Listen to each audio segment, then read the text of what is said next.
Bienvenue chez Sobag. Donc, moi je suis Nicolas Chevalier, je suis le président fondateur de l'entreprise. L'entreprise a 11 ans maintenant.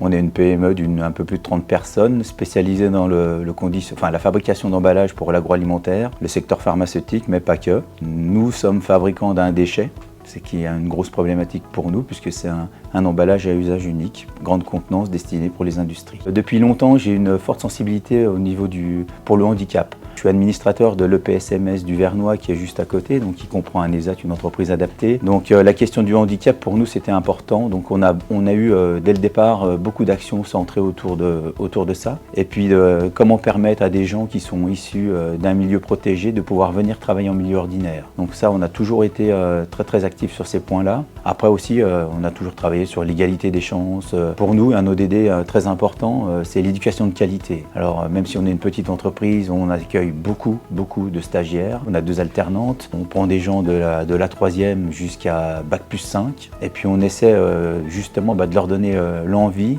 et puis de leur montrer aussi qu'en PME, on peut avoir des valeurs. Dans des petites structures comme nous, on peut mettre plus rapidement en place des valeurs et des actions qui sont très concrètes dans un temps très court. Moi je suis responsable qualité chez Sobag depuis 2015 et je suis également Planet Champion, donc j'ai parcouru l'aventure Convention des entreprises pour le climat. Au niveau des actions qu'on a mis en place pour l'accueil des primo-arrivants, en fait on leur a mis en place des cours de français accessibles, gratuitement. L'objectif c'était de passer un diplôme de français.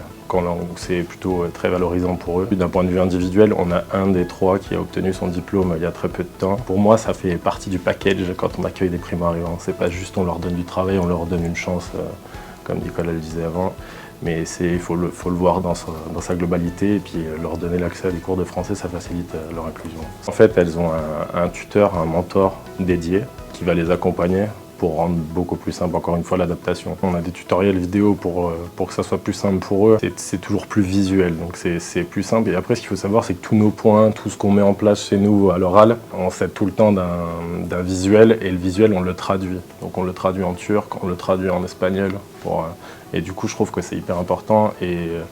Et d'un point de vue général, vous verrez si vous avez visité la production, mais on sent l'atmosphère qui règne, qui est plutôt bonne. C'est souvent ce qu'on nous dit, donc c'est très positif.